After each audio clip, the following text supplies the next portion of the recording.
Good evening, America. This is Q News Tonight, the world's first live daily gay evening news show, and it's 7 p.m.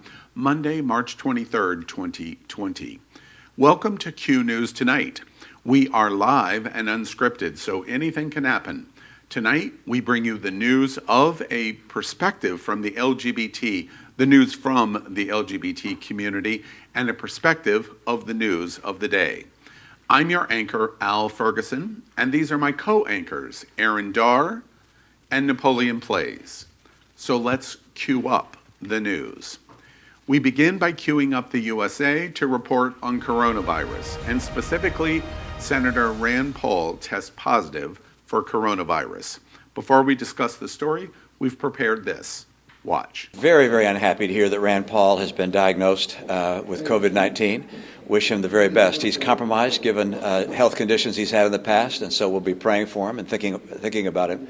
And of course, all the senators are going to seek medical advice as to what action we should take to make sure that we don't in any way spread this virus ourselves. You were all in the lunch together on Friday. Yes, we were in lunch together with Rand, and hope he's doing very well. But we have to determine whether any of us should self-quarantine as a result of being in the same room. Well, big news, especially today, as the Senate is considering the package for coronavirus and the potential $2 trillion program. Other big news in the Rand Paul situation is after he received his test, he went to the pool in the Capitol and went swimming, and then he went to a lunch. And at the lunch, that's where he potentially affected other senators, including Senator Romney from Utah. Other news of the day in Corona is we're reporting today is March 23rd, and we have closed in on 42,000 cases in the United States, and that number of reported Corona confirmations more than doubled since Friday. And over the weekend, the number of Corona confirmations of contraction doubled. Nearly 500 deaths are now being promoted in terms of reported. And today, on Monday, March 23rd, is the first day of the coronavirus where more than 100 people have died in the United States in a single day. The Dow Jones finished today on Monday, March 23rd, 582 points down. We continue to have a downward spiral in the New York Stock Exchange, and our number has finished at 18,591 in terms of the New York Stock Exchange. There is discussion now about the effects that this is going to have on our economy in a long-term basis. In this evening's press briefing from the Corona Task Force from the White House, there have been many questions about the Defense Production Act not being implemented. And yesterday, President Trump has said while the act is in force, he has not called any details for the Defense Production Act for masks or any of the other preparative equipment that we need. Because he made a comparison to socialism in Venezuela, and he didn't want to do that. So currently, there is much discussion about the Defense Production Act not being utilized yet. So those are the major news headlines of the day in coronavirus. What do y'all think? You know, as the Republicans say during a time of an epidemic, if you will, of gun violence all across our country, my thoughts and prayers are with Senator Rand Paul. During this very chaotic time. I do want to point out the irony of him contracting it, that the first stimulus package in the United States Senate that would have brought financial relief for countless middle-class Americans and working families all across this country, he held up with his amendments single-handedly. So unfortunately, he's contracted this, but now we're seeing even today the second stimulus package in the United States Senate failing, and Mitch McConnell, Leader McConnell, really making it such a partisan divide. And it's unfortunate because the stimulus package really does not go the extra mile to be representational or inclusive of the working class American. It's more of a bailout, a corporate bailout, if you will, for Wall Street rather than the folks on Main Street.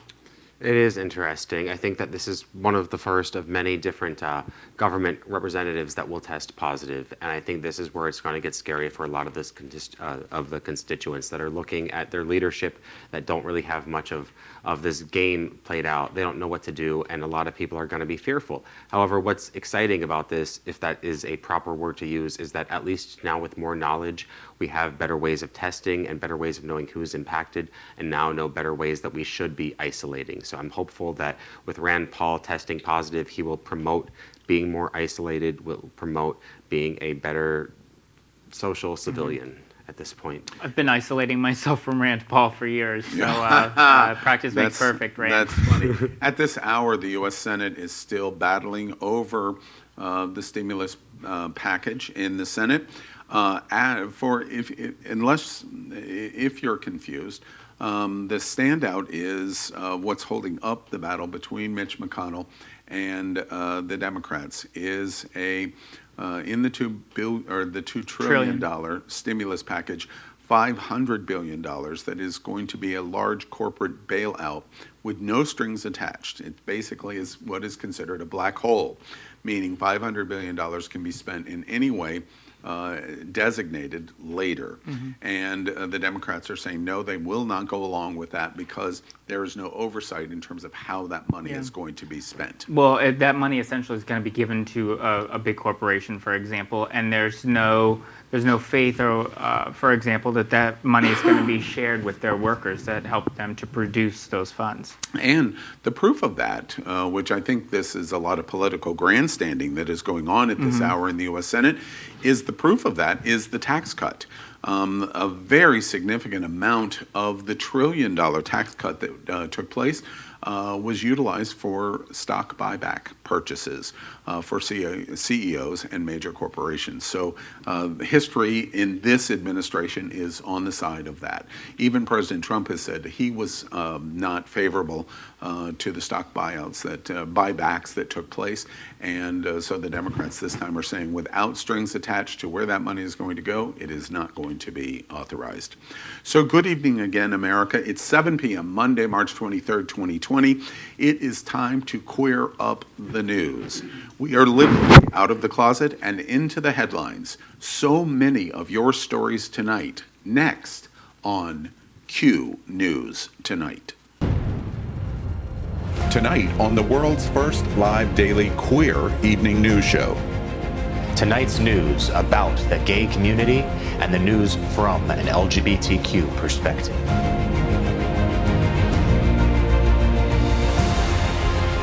Are our gay stories important to you? In headlines, politics, entertainment, gay culture, travel, religion, and more. Reported by respected anchors. Out of the closet and into the headlines on Q News Tonight. America, we bring Q News Tonight as we start tonight by queuing up the world. The U.S. purged a CDC job in China months before the coronavirus outbreak. And we're discussing the news of this. Aaron, tell us about what's happening here. Yeah, perfect segue into the stimulus package into this, because the reason that the CDC job, this post of an American resident over in China was purged was due to that, of a lack of funding for the CDC. So Dr. Linda Quick, who's had a lifelong career with the Center for Disease Control, was a United States resident that had taken over a post in China, was working hand in hand with the Center for Disease Control and the Chinese and their healthcare workers at the very local level to kind of put into place a relationship or a partnership between the Chinese and the United States to ensure that if there is anything, for example, like a pandemic or a global virus, as we're seeing with coronavirus, that we would have a path for communication with the Chinese, because the Chinese are notoriously known for censorship, as we've seen, I believe, some of that censorship coming from the top of the level of government out of China. Very interesting to also note here that she just left this post last July. So one has to wonder that because this job was temporary and the funds weren't there to make this a permanent post, that elections have consequences. If you look at what Donald Trump has done in the first year of his administration, one of the first things that he was to do was to take a look at the budget, and he cut upon cut upon cut funds for the Center for Disease Control. So I think it's impossible to blame Donald Trump essentially for this, but when you're cutting funding for very important programs like the Center for Disease Control, you can see a domino effect, especially in a time of chaos and crises. In related news to this, I thought it was interesting about Dr. Fauci's reporting as he is standing there briefing the malaria drug potential, the misinformation that comes out of President Trump's mouth during the corona briefings. Dr. Fauci had two very, very stark interviews over the weekend saying he's been trying to correct the president, and what do you expect me to do? Tackle him at the podium was almost an exact quote. What did y'all make of what Dr. Fauci was saying, his inability to control the misinformation coming out of the president's mouth? I think that is the exact physical representation of what we're going on within this country. We have leaders that are telling us one thing, and then we have scientists and other leaders who are telling us that we should believe other things. And right now we're at a disposition where we want to trust the numbers, we want to trust people that we believe can help us, but we don't know who to trust. Is that the leaders? Is that our government? Or is that the person that is there with the numbers to help us out? I think it's really frightening to know that we're at this cross stage at our times. I think Dr. Fauci is thinking like countless Americans all across our country right now at this moment have grown frustrated personally in the misinformation campaign that's ultimately been led by the top. I mean, the buck stops with the President of the United States, with a Democrat or Republican, and unfortunately in this crisis, the person who's president right now is Donald Trump. So his inept ability to lead and to listen to scientists, to listen to career individuals that have had decades upon decades of experience out in the field addressing crisis like this, whether it be in the United States or other continents, it's just very concerning that we're continuing to see this, and no one, I mean, and I truly mean that, no one can really get to the president to really sit down with him and essentially have a conversation. And I'm sure these conversations have been had, but he doesn't seem to take it to heart in having these conversations that we really need to listen to science. We really need to listen to medical health care providers. Well, it's interesting to me. This is not like global warming and climate debate and ignoring science there. That is something that we're going to be affected by long after Donald Trump is no longer alive.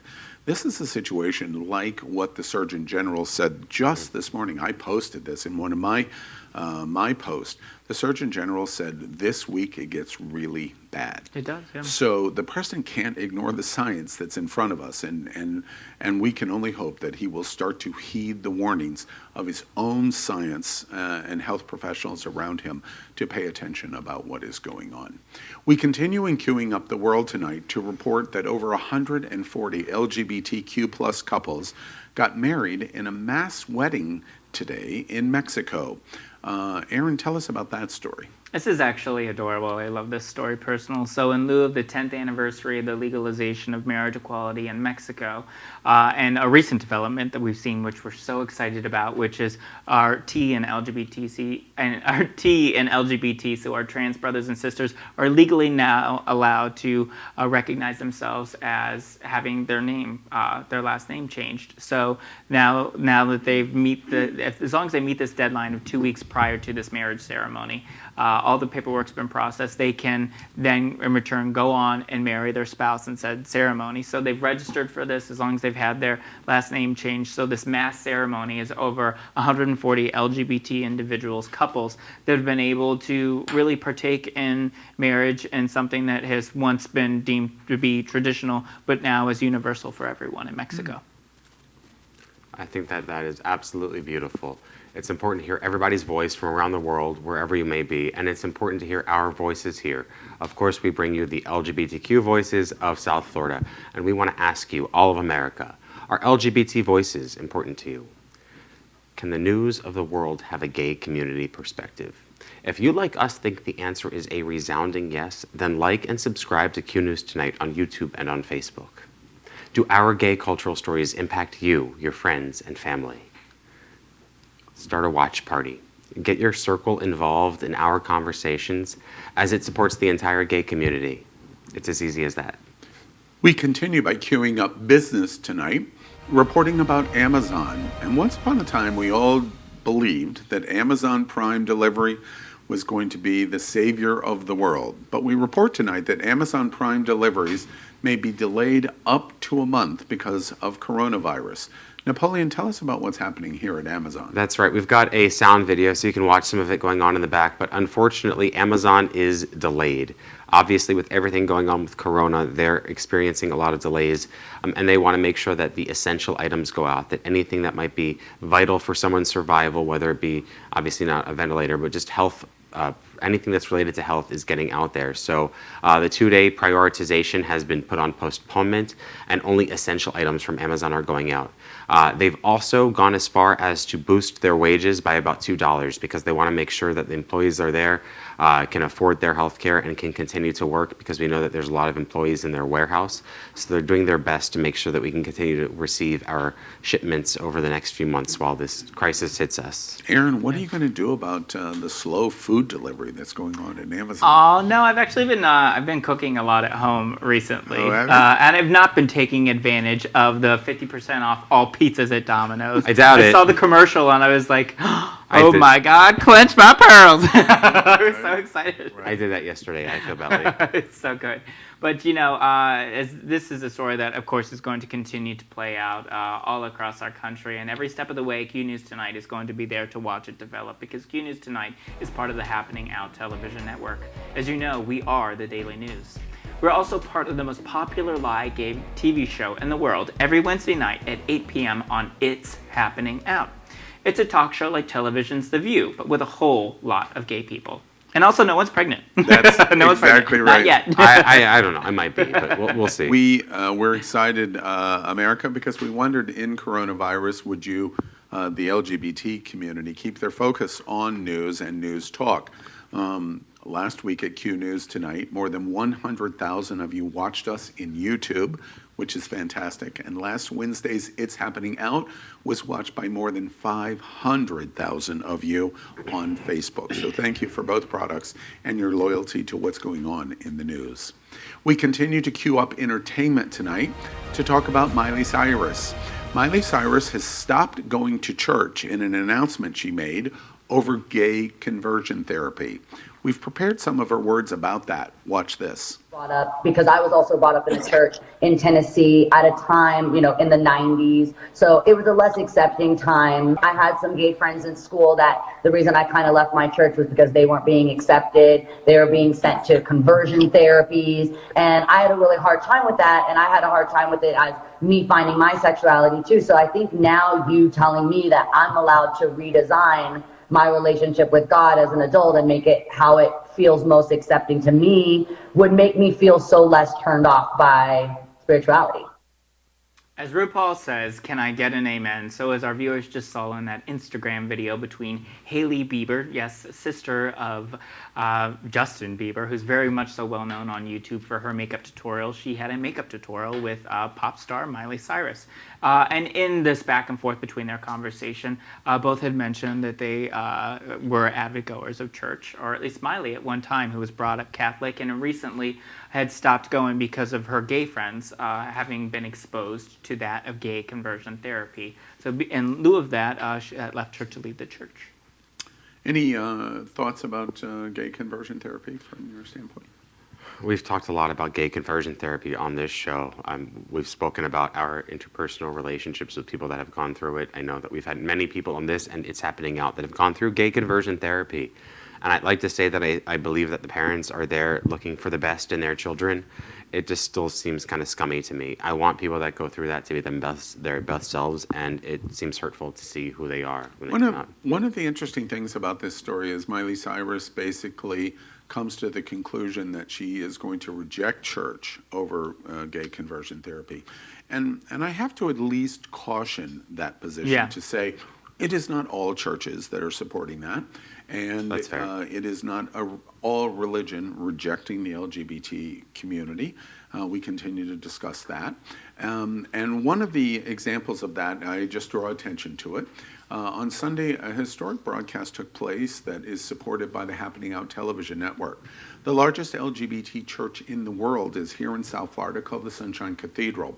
And because of the current crisis of coronavirus, it was the first broadcast where the service continued with no parishioners because of social isolation. And they broadcast the service, and thousands of LGBTQ plus, because it could be anybody, watch the broadcast, and so we congratulate them, and we just take a moment to make note that there are many different ways to respond to church in America for the LGBT community.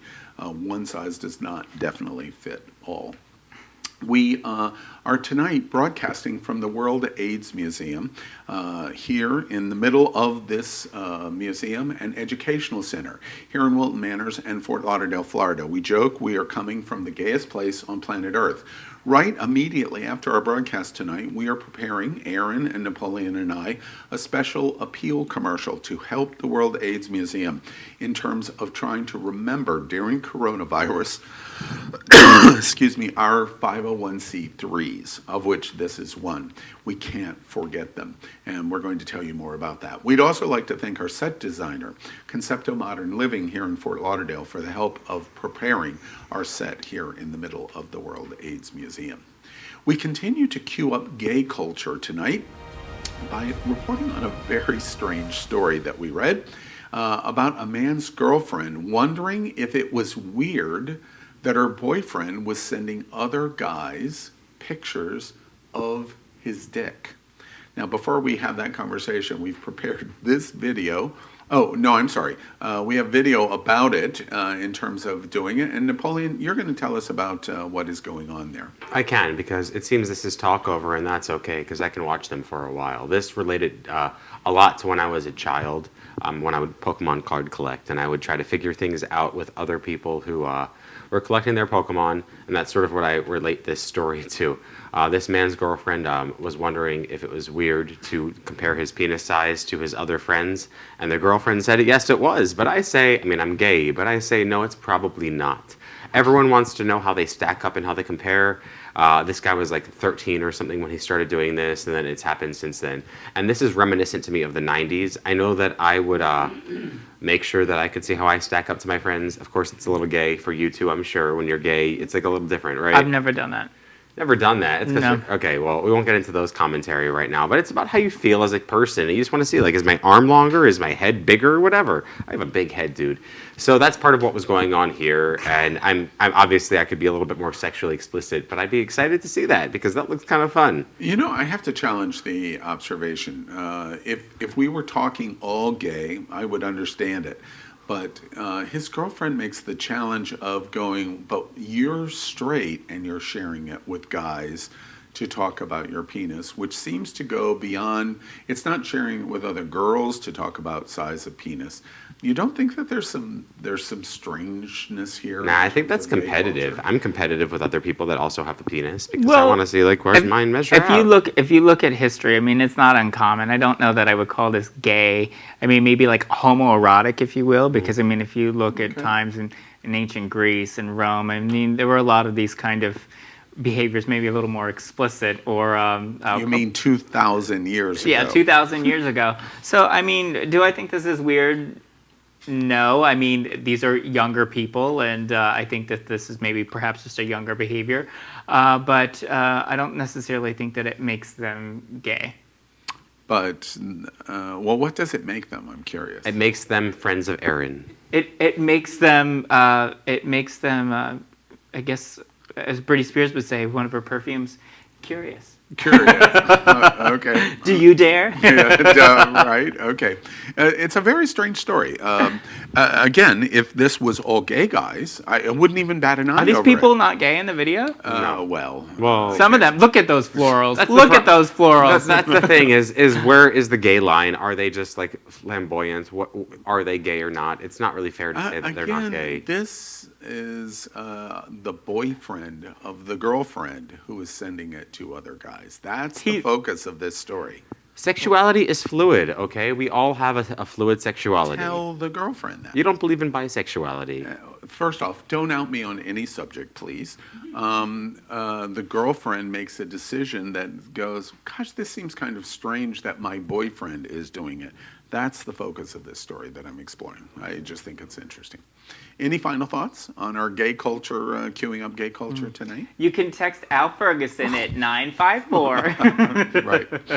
All right. Well, let's move into the big finish. And to start our week, we really need this. And we're going to focus on it more and more. There are many stories today we only want to mention. Let's see if Aaron and Napoleon and I can entertain each other as we have kind of a lightning round on the LGBT news of the day and the news with an LGBT perspective.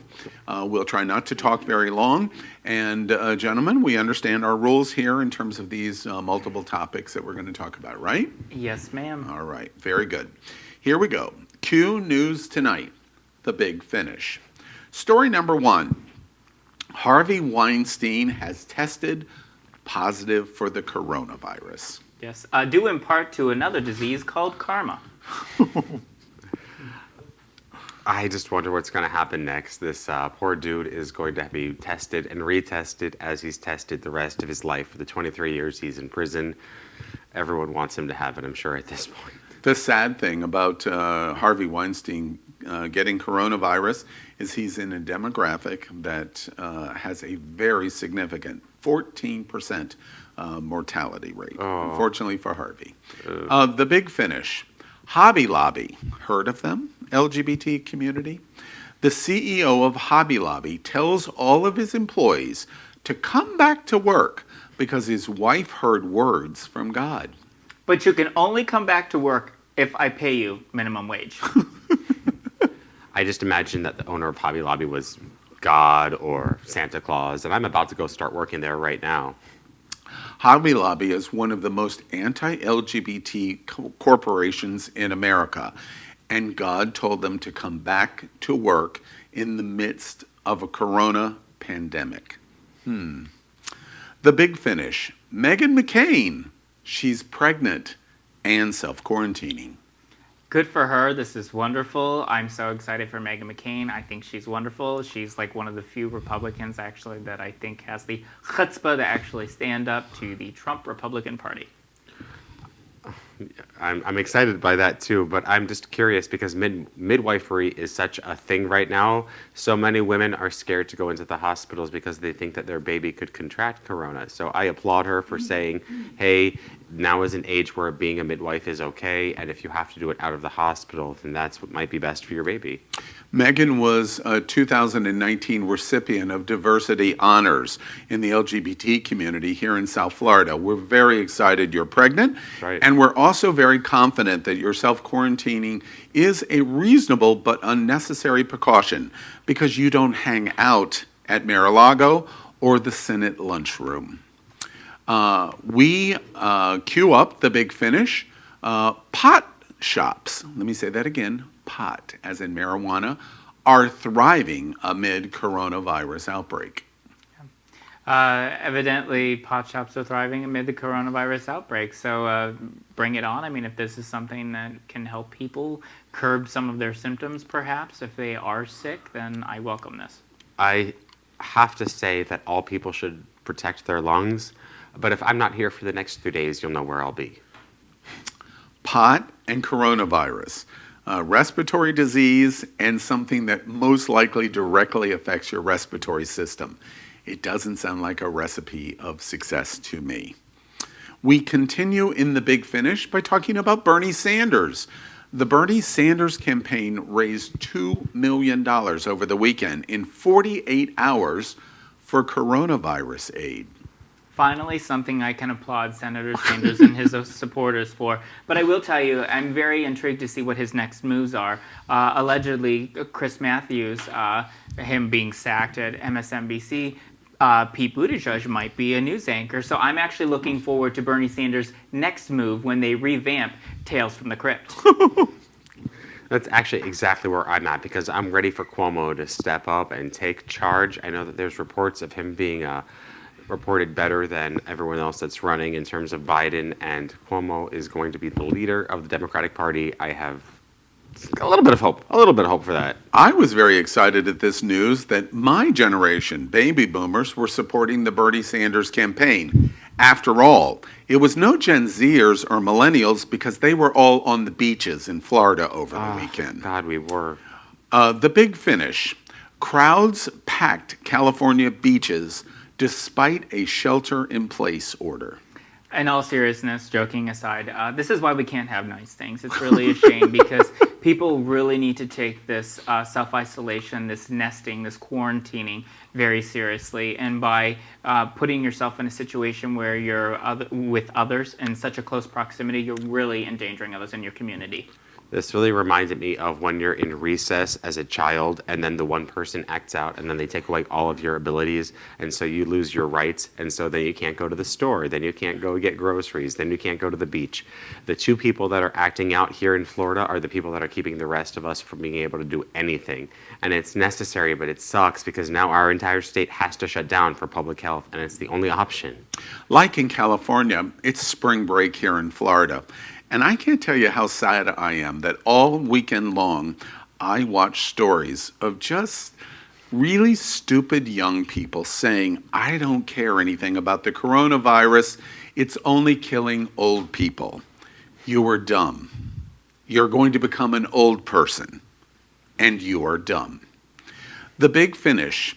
Happy trails to Kenny Rogers. He's dead over the weekend at 81. And you know, every gay man read this article online and was like, oh my God, is that the guy that's friends with Dolly Parton? I honestly didn't even know that. I was just singing a lot of the different hits from afterward. Ghetto Superstar, It's What You Are, Coming From Afar. Yeah, that's Kenny Rogers rebooted. Can you believe that? That's R&B from Dolly Parton and Kenny Rogers decades later. We're impacted by everyone. Our gay culture is crazy. It's so insane. And now we've lost him, and I have no ability to talk to him about that. That's insane. I am even sadder at this moment about Kenny Rogers to learn that Napoleon Plays, pop culture guru, didn't know he had any association with Dolly Parton. The big finish. On this day in 2010, the Affordable Care Act was signed into law. And on this day in 2020, Senate Republicans still don't believe that you deserve access to quality, affordable health insurance. But they sure do. Hey, Rand Paul. I think he won that conversation. Yeah, 10 years later, only the politicians win. I'm sorry. Because we're white and we're not Obama, we can't get this through. 2010, the Affordable Care Act, arguably one of the most significant health care laws ever in history, was passed. 10 years later, after an attempt to repeal it 268 times in Congress, we are sitting in a situation where the Republicans have continually told us we're going to abolish it and then we're going to fix it. 10 years later, and we're still waiting. You're a moron. So that's today's news for the LGBT community on the world's first daily gay evening news show. Remember, if it's important to the LGBT community, it's important to Q News Tonight. We are literally out of the closet and into the headlines. And this is Q News Tonight. Thank you, and we'll see you tomorrow night.